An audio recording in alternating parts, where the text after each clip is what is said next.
সালাম, শুভেচ্ছা ও স্বাগতম। আমি মিল্টন। আজ আপনাকে নিয়ে যাচ্ছি ইতিহাসের এই দিনে পৃথিবীর কোথায় কি ঘটেছিল, এই দিনের তাৎপর্য ও বিশেষত্ব এবং এই দিনের ঐতিহাসিক ঘটনা ও রটনা যা পৃথিবীকে বদলে দিয়েছে তা জানতে। চলুন পৃথিবীর ইতিহাসে এই দিনে কোথায় কি ঘটেছিল তা এক নজর দেখে আসি। আজ 20শে জানুয়ারি। প্রথমেই পৃথিবীর ইতিহাসে এই দিনের আলোচিত, সমালোচিত এবং বিখ্যাত সব ঐতিহাসিক ঘটনা ও রটনা জেনে নেই। 1265 সালের 20শে জানুয়ারি লন্ডনের ওয়েস্টমিনিস্টারে প্রথমবারের মতো ইংরেজ পার্লামেন্টের অধিবেশন অনুষ্ঠিত হয়। এটি সাইমন ডি মন্টফোর্টস পার্লামেন্ট নামে পরিচিত।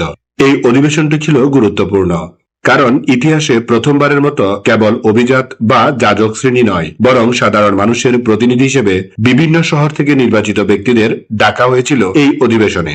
একে আধুনিক গণতান্ত্রিক সংসদীয় ব্যবস্থার অন্যতম সূচনাবিন্দু হিসেবে গণ্য করা হয়। 1817 সালের 20শে জানুয়ারি রাজা রামমোহন রায়, রাধাকান্ত দেব এবং ডেভিড হেয়ারের মতো মহান সংস্কারকদের প্রচেষ্টায় কলকাতায় হিন্দু কলেজ স্থাপিত হয়।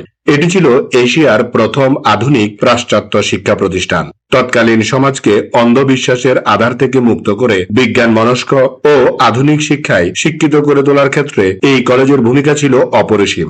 এখান থেকেই ডিরোজিওর ইয়াং বেঙ্গল আন্দোলনের সূচনা ঘটে। 1841 সালের 20শে জানুয়ারি প্রথম আফিম যুদ্ধের সময় হংকং দ্বীপটি ব্রিটিশদের দখলে আসে। কনভেনশন অফ চুয়েনপি এর অধীনে চীনের কিং রাজবংশ দ্বীপটি ব্রিটিশদের কাছে হস্তান্তর করতে বাধ্য হয়। কৌশলগতভাবে গুরুত্বপূর্ণ এই দ্বীপটি পরবর্তীতে এশিয়ার অন্যতম প্রধান বাণিজ্যিক ও অর্থনৈতিক কেন্দ্রে পরিণত হয়। দীর্ঘ প্রায় 156 বছর ব্রিটিশ শাসনের অধীনে থাকার পর 1997 সালে হংকং দ্বীপটিকে পুনরায় চীনের কাছে হস্তান্তর করা হয়। 1870 সালের 20শে জানুয়ারি প্রকাশিত হয় বেঙ্গল গেজেট। এটি মূলত সরকারি গেজেট বা তথ্য প্রচারের মাধ্যম হিসেবে কাজ করত। তবে উল্লেখ্য যে এর আগে 1780 সালে James Augustus Hicky Bengal gazette নামে ভারতের প্রথম পত্রিকা প্রকাশ করেছিলেন। 1870 সালের এই উদ্যোগটি ছিল সরকারি নীতি ও আইনি তথ্যাবলী জনগণের কাছে পৌঁছে দেওয়ার একটি পদ্ধতিগত চেষ্টা, যা তৎকালীন প্রশাসনিক স্বচ্ছতা বৃদ্ধিতে সহায়ক হয়। 1925 সালের 20শে জানুয়ারি ব্রিটেন এবং চীনের মধ্যে পিকিং চুক্তি বা বেইজিং চুক্তি স্বাক্ষরিত হয়। এই চুক্তির মাধ্যমে দুই দেশের মধ্যকার কূটনৈতিক ও বাণিজ্যিক সম্পর্কের নতুন রূপরেখা নির্ধারিত হয়। বিশেষ করে চীনের সার্বভৌমত্ব রক্ষা এবং শুল্ক নীতির উপর চীনের নিয়ন্ত্রণ পুনরুদ্ধারের ক্ষেত্রে এটি ছিল একটি প্রাথমিক পদক্ষেপ, যা তৎকালীন অস্থিতিশীল রাজনৈতিক প্রেক্ষাপটে অত্যন্ত গুরুত্বপূর্ণ ছিল। 1944 সালের 20শে জানুয়ারি ব্রিটিশ রয়্যাল এয়ারফোর্স জার্মানির রাজধানী বার্লিনে এক ভয়াবহ আকাশ হামলা চালায়। 20শে জানুয়ারি রাতে ব্রিটিশ বিমানগুলো বার্লিনের উপর প্রায় 230 টন বোমা নিক্ষেপ করে। এটি ছিল নাৎসি জার্মানির মনোবল ভেঙে দেওয়ার এবং যুদ্ধের গতি পরিবর্তনের একটি কৌশলগত প্রচেষ্টা। এই হামলায় শহরটির শিল্প ও প্রশাসনিক অবকাঠামো ব্যাপকভাবে ধ্বংস হয়ে যায়। 1969 সালের 20শে জানুয়ারি পূর্ব পাকিস্তানে আইয়ুব বিরোধী গণ অভ্যুত্থান চলাকালে পুলিশের গুলিতে ছাত্রনেতা আমানুল্লাহ আসাদুজ্জামান শহীদ হন। আসাদের এই আত্মত্যাগ তৎকালীন পূর্ব পাকিস্তানের মানুষকে স্বাধিকার আন্দোলনে উদ্বুদ্ধ করেছিল এবং 1969 গণ অভ্যুত্থানকে ত্বরান্বিত করেছিল। কবি শামসুর রহমান এই মর্মান্তিক ঘটনাকে স্মরণ করে রাখতে তার বিখ্যাত আসাদের 60 কবিতাটি রচনা করেন। 20শে জানুয়ারি বাংলাদেশে শহীদ আসাদ দিবস হিসেবে পালিত হয়। 1995 সালের 20শে জানুয়ারি ভারতের সুপ্রিম কোর্ট এক ঐতিহাসিক রায়ে তাজমহলের চারপাশের পরিবেশ দূষণকারী 84টি শিল্প কারখানা বন্ধের নির্দেশ দেন। কলকারখানার ধোঁয়া এবং অ্যাসিড বৃষ্টির কারণে তাজমহলের শ্বেতপাথর হলুদ হয়ে যাচ্ছিল। পরিবেশ রক্ষায় এবং এই বিশ্ব ঐতিহ্যকে ক্ষয়ের হাত থেকে বাঁচাতে আদালতের এই সিদ্ধান্তটি বিশ্বব্যাপী প্রশংসিত হয়েছিল এবং তাজ ট্রাপিজিয়াম জোন গঠনের পথ প্রশস্ত করেছিল। 1997 সালের 20 জানুয়ারি বিল ক্লিন্টন যুক্তরাষ্ট্রের 42তম রাষ্ট্রপতি হিসেবে তার দ্বিতীয় মেয়াদের জন্য শপথ গ্রহণ করেন। তার এই শপথ অনুষ্ঠানটি মূলত বিংশ শতাব্দীর শেষ ভাগের আমেরিকান অর্থনীতির সমৃদ্ধি এবং বিশ্ব রাজনীতিতে মার্কিন আধিপত্যের এক স্থিতিশীল সময়ের প্রতিফলন ছিল। তিনি অর্থনৈতিক সংস্কার এবং কল্যাণমূলক নীতি বাস্তবায়নের প্রতিশ্রুতি নিয়ে এই মেয়াদ শুরু করেছিলেন। 2009 সালের 20 জানুয়ারি মার্কিন যুক্তরাষ্ট্রের ইতিহাসে এক নতুন দিগন্ত উন্মোচিত হয়। এই দিন বারাক ওবামা যুক্তরাষ্ট্রের 44তম রাষ্ট্রপতি হিসেবে শপথ নেন। তিনি ছিলেন আমেরিকার ইতিহাসে প্রথম আফ্রো আমেরিকান রাষ্ট্রপতি। বর্ণবাদ বিরোধী আন্দোলন এবং সম অধিকারের ক্ষেত্রে তার এই জয় ছিল একটি বৈশ্বিক প্রতীক। তার এই শপথ গ্রহণ অনুষ্ঠানে রেকর্ড সংখ্যক মানুষ ওয়াশিংটন ডিসিতে উপস্থিত হয়েছিলেন। 2021 সালের 20 জানুয়ারি জোসেফ আর বাইডেন যুক্তরাষ্ট্রের 46তম রাষ্ট্রপতি হিসেবে শপথ গ্রহণ করেন। একই দিনে কমলা হ্যারিস যুক্তরাষ্ট্রের 49তম উপরাষ্ট্রপতি হিসেবে শপথ গ্রহণ করেন। কমলা হ্যারিস ছিলেন আমেরিকার ইতিহাসে প্রথম নারী, প্রথম কৃষ্ণাঙ্গ এবং প্রথম দক্ষিণ এশীয় বংশোদ্ভূত ভাইস প্রেসিডেন্ট। এই শপথ গ্রহণ অনুষ্ঠানটি করোনাকালীন বৈশ্বিক মহামারী এবং আমেরিকার রাজনৈতিক মেরুকরণের এক উত্তাল সময়ে অনুষ্ঠিত হয়েছিল। এবার জেনে নেই এই দিনে জন্ম নেওয়া কিছু কিংবদন্তি ও অসাধারণ মানুষের কথা। মানবতাবাদী দর্শনের একজন বলিষ্ঠ প্রবক্তা শিবনারায়ণ রায় 1921 সালের 20 জানুয়ারি পশ্চিমবঙ্গের কলকাতায় জন্মগ্রহণ করেন। তার পাণ্ডিত্য কেবল সাহিত্যে সীমাবদ্ধ ছিল না, বরং ইতিহাস, রাজনীতি এবং সমাজতত্ত্বের গভীর বিশ্লেষণেও তিনি ছিলেন অপ্রতিদ্বন্দ্বী। মেলবোর্ন বিশ্ববিদ্যালয়ে ভারতীয় বিদ্যা বিভাগের প্রধান হিসেবেও তিনি দায়িত্ব পালন করেছিলেন। তার সম্পাদিত জিজ্ঞাসা পত্রিকা বাঙালি বুদ্ধিজীবী মহলে অত্যন্ত প্রভাবশালী ছিল।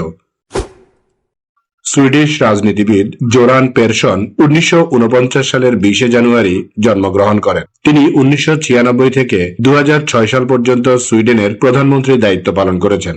তার দীর্ঘ 10 বছরের শাসনকালে সুইডেনের অর্থনীতিতে গুরুত্বপূর্ণ সংস্কার সাধিত হয়। তিনি মূলত সুদূর প্রসারী অর্থনৈতিক নীতি এবং সুইডেনের সামাজিক নিরাপত্তা বলয়কে শক্তিশালী করার জন্য পরিচিত। প্রধানমন্ত্রী হওয়ার আগে তিনি অর্থমন্ত্রী হিসেবেও দায়িত্ব পালন করেছিলেন এবং দেশের বাজেট ঘাটতি কমাতে কঠোর ও কার্যকরী ভূমিকা রেখেছেন। সাবেক ইংরেজ পেশাদার ফুটবলার ওয়েন হারগ্রিভস 1981 সালের 20 জানুয়ারি কানাডায় জন্মগ্রহণ করেন। হারগ্রিভস তার ক্যারিয়ারের সেরা সময় কাটিয়েছিলেন জার্মানির বিখ্যাত ক্লাব বায়ার্ন মিউনিক এবং ইংল্যান্ডের ম্যানচেস্টার ইউনাইটেডে। তিনি বায়ার্ন মিউনিকের হয়ে 4টি বুন্দেস লিগ এবং 2001 সালে চ্যাম্পিয়ন্স লিগ জয়ের গৌরব অর্জন করেন। পরবর্তীতে 2008 সালে ম্যানচেস্টার ইউনাইটেডের হয়েও তিনি চ্যাম্পিয়ন্স লিগ জয় করেন। চোটের কারণে তার ক্যারিয়ার দীর্ঘ না হলেও মাঠে তার কঠোর পরিশ্রম ও তার ট্যাকল করার দক্ষতা তাকে অনন্য করে তুলেছিল। স্মরণ করছি এই দিনে চলে যাওয়া কিছু কিংবদন্তি ও অসাধারণ মানুষের কথা। ভারতের স্বাধীনতা সংগ্রামের একজন নিষ্ঠাবান বিপ্লবী এবং বিখ্যাত অনুশীলন সমিতির সক্রিয় সদস্য জীবন তারা হালদার 1989 সালের 20 জানুয়ারি মৃত্যুবরণ করেন। তিনি কেবল সশস্ত্র আন্দোলনেই যুক্ত ছিলেন না, বরং বিপ্লবীদের ইতিহাস সংরক্ষণেও তিনি গুরুত্বপূর্ণ ভূমিকা পালন করেন। তার রচিত অনুশীলন সমিতির ইতিহাস গ্রন্থটি ভারতের বিপ্লবী আন্দোলনের এক প্রামাণ্য দলিল হিসেবে গণ্য করা হয়। এই বইটির মাধ্যমে পরবর্তী প্রজন্মের কাছে বিপ্লবীদের আদর্শ, ত্যাগ এবং সংগ্রামের কাহিনী বিস্তারিতভাবে পৌঁছেছে।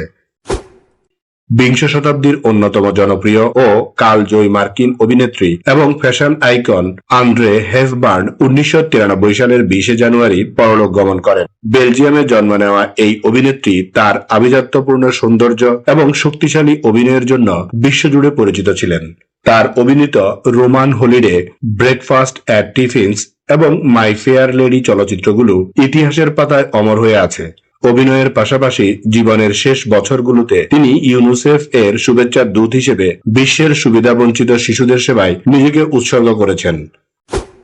কিংবদন্তি Scottish footballer sir Alexander Matthew Busby 1994 সালের 20 জানুয়ারি পরলোক গমন করেন। তিনি মূলত ম্যানচেস্টার ইউনাইটেড ক্লাবকে বিশ্ব ফুটবলের উচ্চ শিখরে নিয়ে যাওয়ার জন্য পরিচিত। 1958 সালে মর্মান্তিক মিউনিক বিমান দুর্ঘটনায় তার দলের অনেক খেলোয়াড়ই প্রাণ হারান এবং তিনি নিজেও গুরুতর আহত হন। তবে ধ্বংসস্তূপ থেকে তিনি আবার নতুন দল গড়ে তোলেন এবং 1968 সালে ম্যানচেস্টার ইউনাইটেডকে প্রথম ইংরেজ ক্লাব হিসেবে ইউরোপীয় কাপ জেতান। তার সম্মানে ওল্ড ট্রান্সপোর্ট স্টেডিয়ামের সামনের রাস্তার নাম ম্যাট বাজবি ওয়ে রাখা হয়েছে। ভারতের অন্যতম শ্রেষ্ঠ গোয়েন্দা কর্মকর্তা এবং ভারতের বৈদেশিক গোয়েন্দা সংস্থা রিসার্চ অ্যান্ড অ্যানালাইসিস উইং এর প্রতিষ্ঠাতাকালীন প্রধান রামেশ্বরনাথ কাউ 2002 সালের 20 জানুয়ারি মৃত্যুবরণ করেন। বাংলাদেশের স্বাধীনতা যুদ্ধের সময় তার ভূমিকা ছিল অত্যন্ত গুরুত্বপূর্ণ। মুক্তিবাহিনীর প্রশিক্ষণ এবং রণকৌশল প্রণয়নে তিনি পর্দার আড়াল থেকে বিশাল অবদান রেখেছিলেন। ভারতের গোয়েন্দা সংস্থাকে একটি আধুনিক ও শক্তিশালী রূপ দেওয়ার পেছনে তার অসামান্য বুদ্ধিমত্তা কাজ করেছিল, যার ফলে তাকে কাউবয়েজের স্থপতি বলা হয়। এই দিন আমাদের জীবনের ঐতিহাসিক, প্রাকৃতিক, শৈল্পিক, সাংস্কৃতিক, সাহিত্যিক, রাজনৈতিক, বিজ্ঞান গবেষণা, আন্দোলন, উৎসব, অর্জন, খেলাধুলা, সুখ দুঃখ, হাসি কান্না, আনন্দ বেদনা, পাওয়া না পাওয়া, মায়া মমতা, ভালোবাসায় ভরা সুখকর স্মৃতিময় একটি সুন্দর দিন। চলুন এই দিনটি উপভোগ করি। আগামীকালকের তারিখে পৃথিবীর কোথায় কি ঘটেছিল তা জানার আমন্ত্রণ জানিয়ে আজকের গল্প এখানেই শেষ করিলাম। লাইক, শেয়ার আর সাবস্ক্রাইব করার দায়িত্ব আপনার। আমি শুধু বলিব, নিজের, পরিবারের, প্রতিবেশীর ও পরিবেশের যত্ন নিন। ধন্যবাদ। খোদা হাফেজ।